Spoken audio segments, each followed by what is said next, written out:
No one will be left behind. Assalamualaikum dan salam sejahtera. Sepanjang 15 minit persiaran untuk edisi Jumaat 27 Mac 2020. BIS Malaysia akan membawakan perkembangan ekonomi terkini. Dan pakej rangsangan ekonomi kedua Prihatin Rakyat berjumlah RM250 bilion yang diumumkan Perdana Menteri Tan Sri Muhyiddin Yassin memanfaatkan seluruh rakyat negara.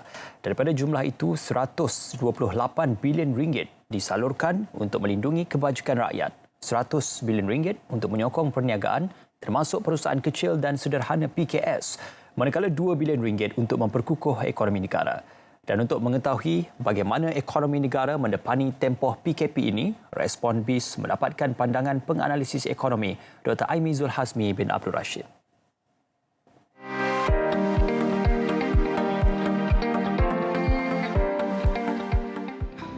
Bagi individu maupun syarikat atau industri, kita dapat melihat bahawa semua suntikan-suntikan yang diberikan kerajaan secara tidak langsung sebab sedikit mendapat kebajikannya, walaupun mungkin tak semua seperti yang diharapkan. Namun begitu, kerajaan memberikan satu pakej yang cukup komprehensif untuk membantu semua pihak mendapatkan memastikan tidak ada yang pertamanya kehilangan pekerjaan pertamanya kepada rakyat, mengurangkan impak daripada kementerian ekonomi sendiri, kerana dijangkakan hampir 2.5 juta rakyat kemungkinan kehilangan pekerjaan.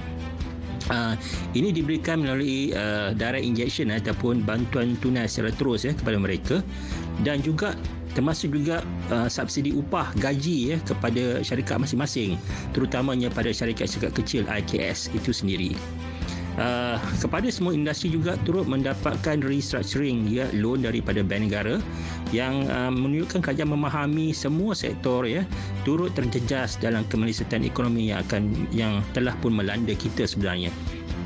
Okey, secara keseluruhannya pada pandangan saya, inisiatif dan bantuan yang diumumkan dalam pakej rangsangan ekonomi ini cukup komprehensif, di mana jumlah yang cukup besar iaitu 250 bilion, hampir 20% daripada KDNK negara. Ini adalah dikatakan cukup besar berbanding juga pada tahun 2009 di masa mana negara mengalami kemelesatan ekonomi juga sekitar 67 bilion ringgit ataupun 8% sahaja daripada KDNK negara. Bagaimanapun, ini menunjukkan kerajaan merasakan ekonomi Malaysia harus dibantu kerana kita akan menghadapi kemelesatan ekonomi yang disebabkan oleh wabak COVID itu sendiri, dan juga keadaan ekonomi global yang turut tidak memberangsangkan. Kalau kita melihat dari segi detailnya, kerajaan cukup prihatin, seperti dinamakan juga seperti bajet prihatin, terutama membantu seluruh lapisan masyarakat, rakyat, dan juga termasuk juga perniagaan itu sendiri.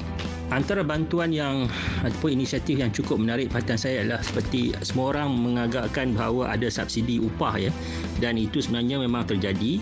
Memang kerajaan menekankan kebajikan rakyat dengan mengambil kira soal keperluan ataupun mengurangkan jumlah mereka-mereka yang akan kehilangan pekerjaan. Namun begitu, ini juga adalah satu mesej daripada kerajaan yang menunjukkan bahawa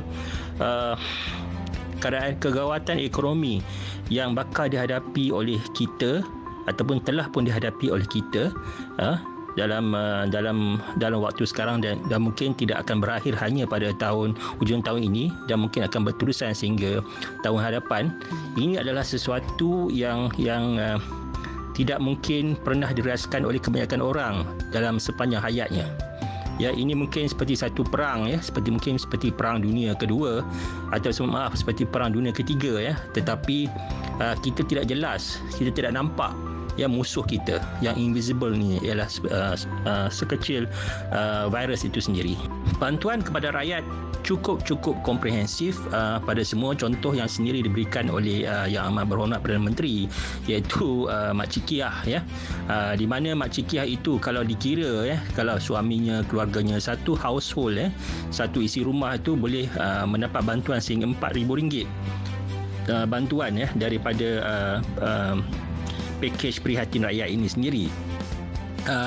Yang penting rakyat tidak seharusnya merasa mewah dengan wang yang diberikan oleh kerajaan, direct cash Apa yang mereka perlu buat adalah berjimat, berhemat, kerana dijangkakan angin kemelesetan ekonomi yang melanda dunia cukup besar kali ini.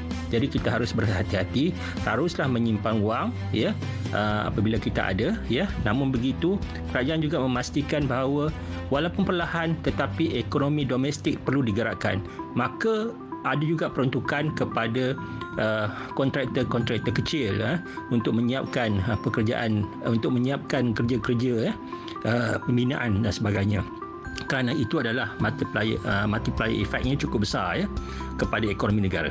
Pakej ni adalah untuk tempoh masa setahun dijangka dalam masa setahun sehingga akhir tahun ini. Apapun kalau kita untuk merangsangkan ekonomi, kita harus melihat pertamanya ada 3 fasa Pertama, apa yang dibuat dari segi pakej ini adalah satu pakej containment keadaan kemelesetan ekonomi itu sendiri, seperti kita cuba contain COVID-19 itu sendirilah. Bila semasa containment ini, tempoh ini, kerajaan cuba mengurangkan jumlah yang mereka yang hilang pekerjaan. Kerajaan cuba menyuntik tunai kepada syarikat-syarikat memberikan wang dan sebagainya, menstruktur semula segala perbankan dan pelbagai lagi kepada syarikat-syarikat yang besar sekalipun, kerana semua turut terjejas. Selepas period containment ini, fasa kedua adalah di mana kerajaan mungkin selepas kita sudah tahu apa yang terjadi, mungkin perlukan 2 suku ataupun sehingga suku tahun keempat tahun ini mungkin adalah fasa menstabilkan kembali sektor ekonomi kita. Menstabilkan sektor ekonomi di mana kerajaan mungkin akan melihat apa yang perlu ditambah baik pulih lagi untuk memperbaiki keadaan ekonomi. Dan seterusnya, selepas itu mungkin tahun hadapan, pertengahan tahun hadapan, kita memerlukan fasa recovery untuk bagaimanakah kita perlu membangun semula keadaan ekonomi negara.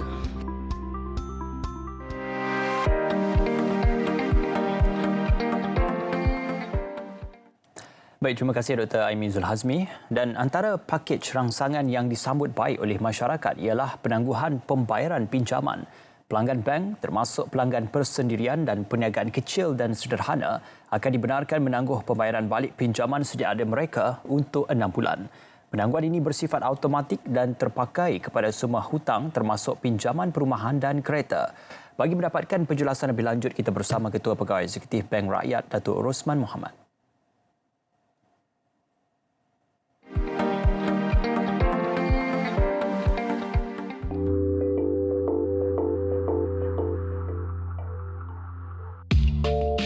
Okey, seperti yang kita sedia maklum, tawaran ini merupakan penangguhan atau penggantungan sementara obligasi pembayaran balik pembayaran untuk jangka masa yang terhad. So, dalam masa tempoh 6 bulan ni, pelanggan yang mempunyai pembiayaan dan memenuhi syarat-syarat tidak perlu membuat apa-apa pembayaran balik dan bayaran lewat atau penalti tidak akan dikenakan. Semua pembayaran individu, perusahaan kecil dan sederhana, PKS, mikro dan juga koperasi, ini tak termasuk kad kredit yang memenuhi kriteria akan secara automatik layak untuk ditangguhkan. So, kami di Bank Rakyat, pihak kami sedang memastikan proses-proses ini semua akan berjalan dengan lancar bila kita bermula nanti April 1. Sudah pasti dia akan memberikan manfaat. Semua individu, PKS, mikro dan koperasi dalam pelbagai sektor akan diberikan penangguhan dalam pembayaran kecuali kad kredit yang akan dilaksanakan secara automatik oleh bank rakyat sekiranya pembayaran memenuhi kriteria seperti tidak tertunggak melebihi 10 hari pada 1 April 2020 dan juga ini dalam ringgit Malaysia ya. So akaun pembayaran yang sudah melebihi tunggakan 90 hari adalah tidak layak diberikan penangguhan, maka pelanggan dinasihati supaya menghubungi bank untuk mendapatkan bantuan. So di bank rakyat ni kalau saya bagikan dari segi pelanggan runcit, pelanggan koperasi, pelanggan mikro, pelanggan SME kita dan juga pelanggan korporat, dia akan membantu hampir 1 juta pelanggan ya. Dia semua produk bank layak menerima penangguhan ini. Walau bagaimanapun untuk produk kad kredit pelanggan perlu melakukan permohonan terlebih dahulu untuk mendapatkan penangguhan ya. So, yang automatik ni tak termasuk kad kredit. Lain-lain produk yang diberikan oleh bank rakyat adalah secara automatik. Ya, pelanggan bank rakyat yang terdiri daripada penjawat awam juga layak dan akan diberikan penangguhan pembayaran secara automatik sekiranya memenuhi kriteria. Persoalannya ramai mungkin bertanya yang potongan gaji itu secara automatik yang kita potong melalui Biro Angkasa. So kami di bank rakyat sekarang telah berurusan dengan pihak Angkasa untuk memastikan yang benda ini juga akan berlaku secara automatik. Kadar keuntungan dan angsuran bulanan tidak berubah selepas tempoh tangguhan. Tertakluk jugalah kalau ada perubahan kadar OPR dan sebagainya, tapi dia tidak akan berubah dan tarikh tamat pembayaran juga akan dilanjutkan selama 6 bulan. So basically untuk memberi pemahaman mudah kepada pelanggan, contoh saya just bagi katalah kalau orang tu pinjam pembayaran dia RM1,000 untuk 10 bulan. Jadi bermakna dia akan bayar RM100 tiap-tiap bulan untuk 10 bulan seperti yang ditetapkan. Jadi kalau ada penangguhan 6 bulan, mana dia 10 bulan tu akan jadi 16 bulan. Jadi dia berehat 6 bulan, ke bulan ke-7 dia akan sambung balik dengan kadar yang sama. Itu secara ringkas nak berikan pemahaman dan tak ada perubahan dari segi jumlah dan sebagainya. Sudah tentu kalau kita tengok kenapa penangguhan pembayaran secara automatik ini dijalankan oleh pihak kerajaan, pihak bank negara kena untuk membantu lebih-lebih lagi kita yang terlibat terbabit dengan COVID-19. Tapi tak semestinya bila kita ada duit sedemikian kita tidak juga berbelanja dengan berhemah. Jadi kelonggaran yang ada tu gunalah dengan sebaik-baiknya dan juga untuk kita juga berbelanja supaya keadaan ekonomi kita juga akan terus berkembang. Jadi saranan saya gunakanlah kemudahan ini dengan cara yang terbaik. Dan pastikan kita juga berbelanja dengan cara yang berhemah.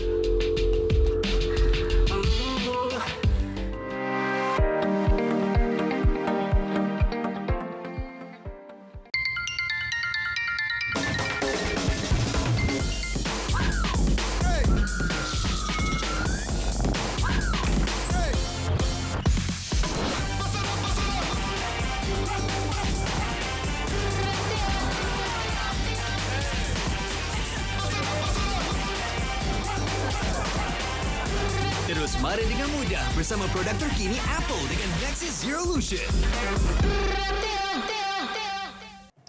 Baik, dengan itu BIS Malaysia untuk edisi 27 Mac berakhir di sini. Dan selaras dengan perintah kawalan pergerakan, kami sampaikan maklumat. Anda duduk di rumah dan jangan keluar. Dengan itu, Assalamualaikum, salam hormat dan jumpa lagi.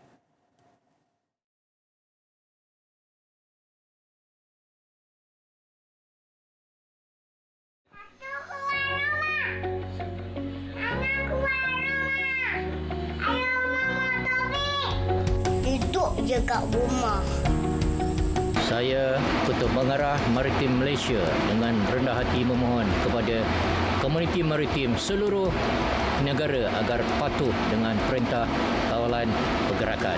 Bantu kami, pasukan Barisan Hadapan, untuk memutuskan rantaian penyebaran COVID-19 ini. We guard, protect, safe at sea, you stay home. Stay at home.